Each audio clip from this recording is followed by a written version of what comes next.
گودار و شوپینرن رادیو رباز اف ام هرداری دنباش از علی عمرم از گرکنو جنو چیان جوار پیشکش بگم ده دست پیکه ده فرمو گرنگ ترین سرنوچا دبر دوامی سیاست و کریارن پیده دل روجاوای کردستانی چکدارن پیده دو اندامن کمیته هرمیا پارتیا دموکراتا کردستان سوریا جارکدن لسر کانی رواند پارتیا یکیتیا دموکراتیک پیده رنگ و لوگوی اسایش خواگ و هرتو لوگوی کون لسر همو ریبندین خواگ راکرن سروک دسته دانوستاندن سوری را گاند کولیسته کاندیدین دسته دانوستاندنش بو کمیته دستوری نراسته جندرمین ترکیه سه ولاتین سوری لسر سینورن خواه به سوریه را به گل بارانی کشتن نتوین یک گرتی را گاند کو او نکارن بگهن سیویلن لپارزگاه قنایت رایش بو پیشکش کرنا آلی کاریان دم باش دبر دوامی سیاست و کریارن پیده در روجاوای کردستانی چکدارن پیده دو اندامن کمیته هرمیا پارتیا دموکراتا کردستان سوریا جارکدن لسر کانی رواند جدرکه تایبج رباز نیوز را داخویانی گل باجار سر کانی روجاوای کردستانی پشتی دو روزان جگرتنا بسر مالین وان دو اندامن کمیته هرمیا پارتیا دموکراتا کردستان سوریا جالیه چکدارن پارتیا پیده و چکدارن پیده هر دو خاباتکار و تیکوشرن کرد عبدالحمید خلیل باوی زال و عبدالمجید موسى دو پشتی نیورو جمال وان رواندن و بر بجه کی ندیار و برن و تانها چارن ویسا وان ندیاره پارتیا پیده درواندنا کادر و سرکردین پارتیا دموکراتا کردستان سوریا و آلیگر و چالکوانین انجمان اجتماعی کرده بردوامه و هنجی زندانین و تجی خباتکارین کرده سرکرده تفدمه آلدار خلیل جه کانالک روسی را گهاند کوچکدارین وان آمادنه باشداریه دشتر کنترل کرنا پارێزگا ادلیب ده بکن گول گوری آخافتنین خلیل ادلیب داگیر کریه و ارکه لسر ملی وان کو آزاد بکن بهتر پیزانین دوی راپورتی ده سرکردکی تفدمی را گهاند گوچکدارین پیده آمادنه گو پارێزگا ادلیب لواکور سوریه آزاد بکن آلدار خلیل سرکرده تفدمه جی کانالا روسیا الیوم را راگهاند گوچکدارن پیده دو آمده باشی دنه جبولیستنا رولک گرنگ درزکار کرنا باکور سوریه اگر او بگهنه رکفتنه که خلیل هروها اشکره کر گو او آمدن به هر هزکی را آلیکاریه بکن جبو رزگار کرنا ادلبه بریا چند روشکی جی خلیل گوتارک درباره پیوستی آزاد کرنا دورا باکور سوریه بلاف کربو تیده دیار کربو گو پارێزگاها ادلب داگیر کریه آلیه گروپین تیروریست و ارککل سر ملی هر سوریه کی و ارککل سر ملی موکو سوریان گو ام داگیر کران جخاکا خود درخینن خلیل دگو تارا خود گوتبو از نابینم گو ام دورن گو ام بشک ببان دور بند شر ادلبه ده جبرکو ارمان جمع اوه تکبرنا ترور لوی دفره چکدارن پیده پرانیا باجار و باجاروکن باکور سوریه بخوینا جوانن کرد کنترول کرد گو به هزاران جوانن کرد کرن قربانی سیاست خویتکانه به تایبت باجار من بج گو صدان جوانن کرد د اپراسیون کنترل کرنا و د کرن قربانی پشتره خوش باجار وکشاندن سیاست پیده تکانه گوهلا نه حوال و نه دوست جیره هبه ریک شاش الخوگرتیه گلجه گوبری خواه بده باجار عفرینا روش آوای کردستان دا کویش چکدارین اپوزیسیون سوریه آزاد بکه بحثا بشداری دو کنترول کرنا پاریزگاه ادل بیدکه اف گوتنین خلیل تین ددمکه ده گو پیده و رژیما سوریه دانوستاندنان دنه جبورا دست کرنا باجارین کردی جبو رژیما سوریه و پیده دست براکرنا آلوینین خوش جادهین باجارین کردی کریه و بحثا وگر رژیما اسد جبو باجارین کردی تکرن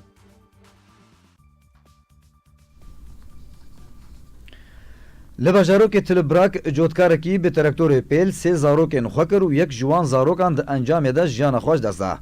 جدارک خوجهی بلافکر کو لباشوری گندوار تلبراک جوتکارک جمال باتا صبری دماکو خواست ترکتور خوا باجوه سه زاروکن وی دبن دادلیستن و هایاوی جوان نبو و بشاشیتی به ترکتور پیل هر سه زاروکن خوا ین بناوی ایهام صبری علی صبری و سلمان صبری کر پشتراب آوای کی لزگین و گوهسنان خوشخانه که لقامشلو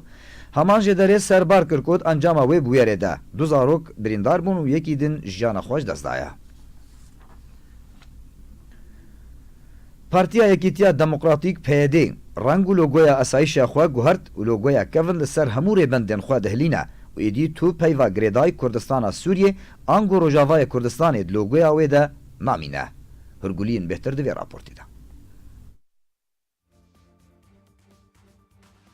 Partiya Yekîtiya Demokratîk PYD reng û logoya asayişa xwe guhert û logoya kevin li ser hemû rêbendên xwe dihilîne. û êdî tû peyva girêdayê Kurdistana Sûriyê anko Rojavayê Kurdistanê di logoya wê de nemaye. Ev çend rojin PYD dest bi rakirina ala asayişa xwe li ser rêbenda radike û alû logoya nû bilind kir. Koberiya niha li jor nivîsan dibû asayişa Rojava. Lê niha li jor navê wê bû el-emnê daxilî bi zimanê erebî anko ewlekariya navxwe û li jêr jî navê Rojava hat hilanîn û tenê navê asayîş maye. Li gorî agahiyan ku ev guhartin yek ji derencamên kongrê vê dawiyê yê Encûmena Sûriyaya Demokratîk e ku li tebqayê hatibû li darxistin. û li gorî wê yekê divê navên hemû dezgehan li navçeyên li jêr kontrola PYD û HSD de bi yek navî bin.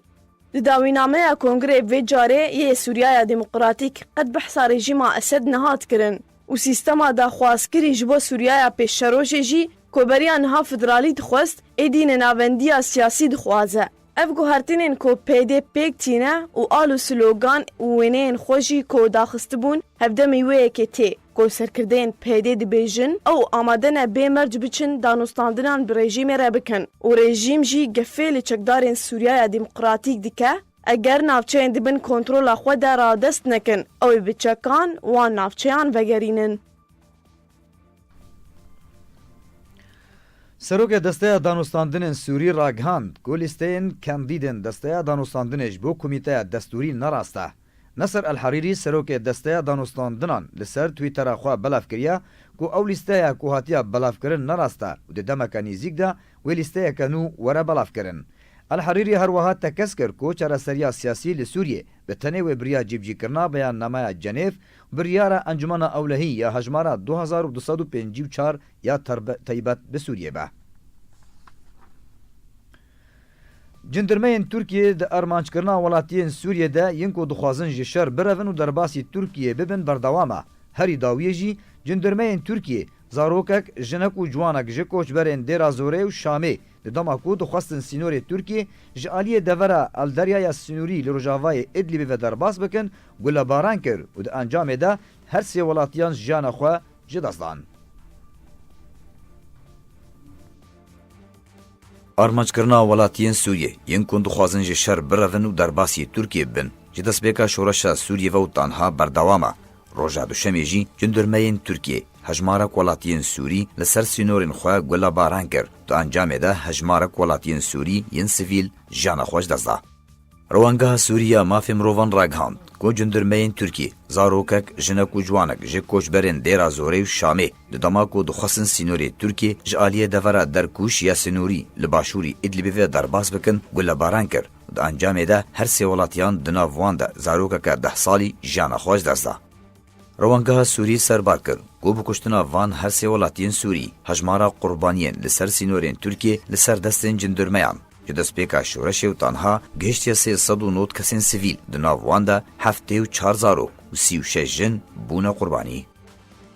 Li gorî heman jê derê wan sivîlên Sûrî li gel hejmarek din ji ber proseyên şer li deverên xwe baz dana û dixwestin herin Antakyayê û ji ber aramiyê û dûrketina ji mirinê berê xwedabûne Tirkiyê lê cindirmeyên Tirkiyê ew gulebaran kir û rê li ber wan girt serbarî ku cindirmeyên Tirkiyê bin pêkirinan derheqê ciwanan dikin û dema wan digirin bi tundî li wan didin û gotinên dûrî rewiştê derheqê wan dibêjin û ew yek li bar rewangehê di parça vîdyoyan de hatiye bilgekirin.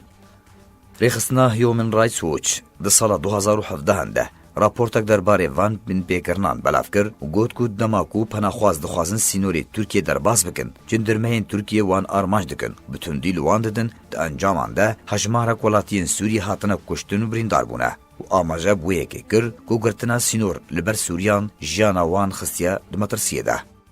Li gorî ji derên Sûriyên xwecehî û zanyariyan tevlî van kiryaran rojana welatiyên Sûriyê û di nav wan da welatiyên Kurdistana Sûriyê diriya qaçaxçiyan ve û piştî dana nêzîkî $800 Amerîkî hewlên derbasbûnê bo Tirkiye berdewam in û sedem ji vê çareya bêçaran ew e ku Tirkiye ji destpêka 2016 ve daxwaza pasportan ji Sûriyan dike ta ku biriya dergehên sînorî derbas bibin yan jî ji rewşna taybet re bi tenê rêvedike mîna rewşên mirovî û xwedanên erêkirina tranzîtê yan jî seradanên di cejna de têne kirin.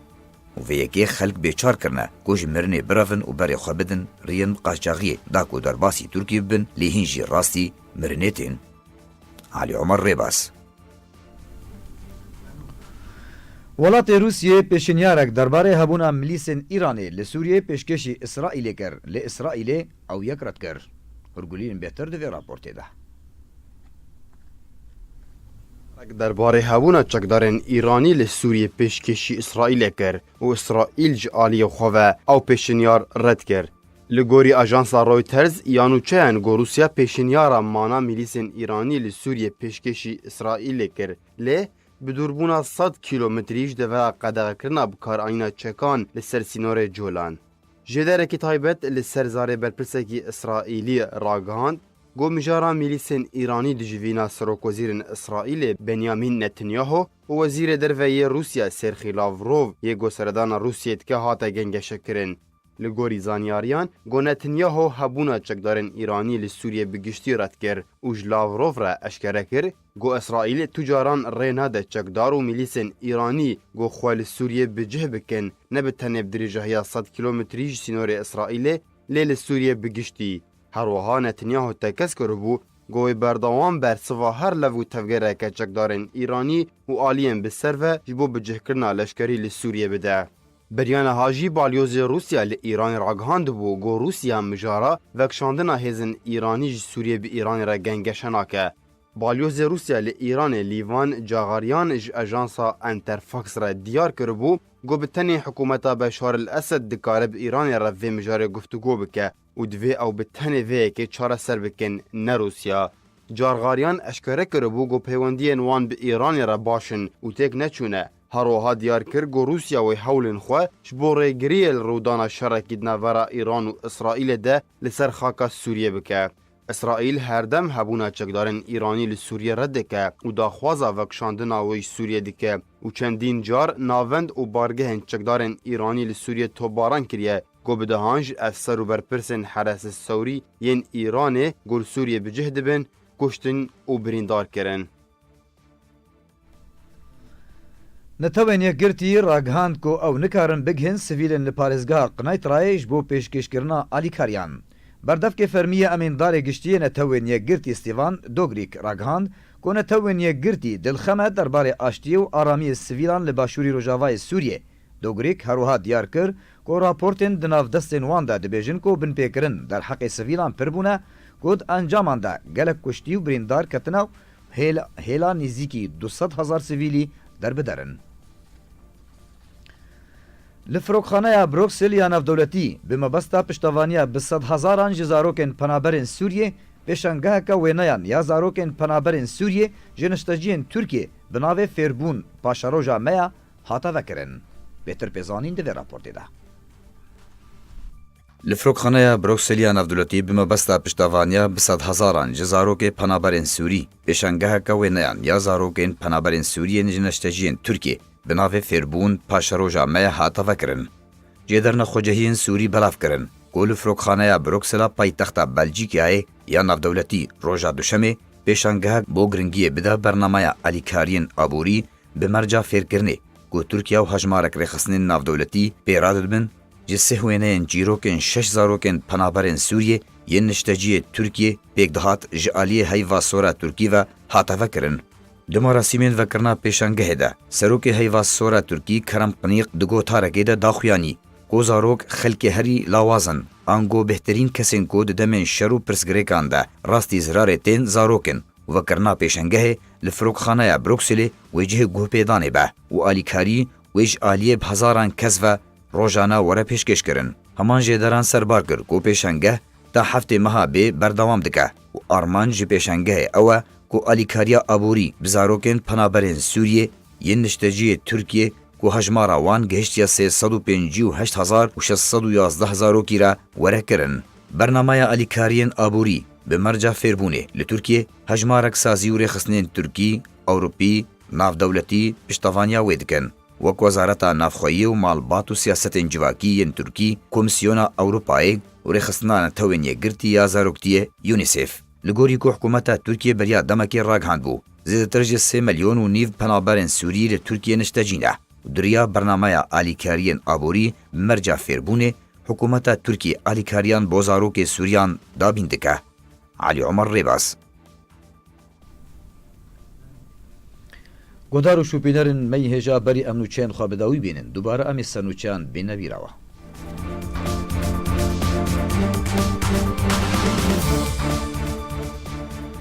di berdewamiya siyaset û kiryarên PYD de Rojavayê Kurdistanê çekdarên PYD du endamên Komîteya Herêmiya Partiya Demokrata Kurdistan Sûriya careke din li serê kaniyê revandin. Partiya Yekîtiya Demokratîk PYD reng û logoya asayişa xwe guhert û logoya kevn li ser hemû rêbendên xwe dihilîne.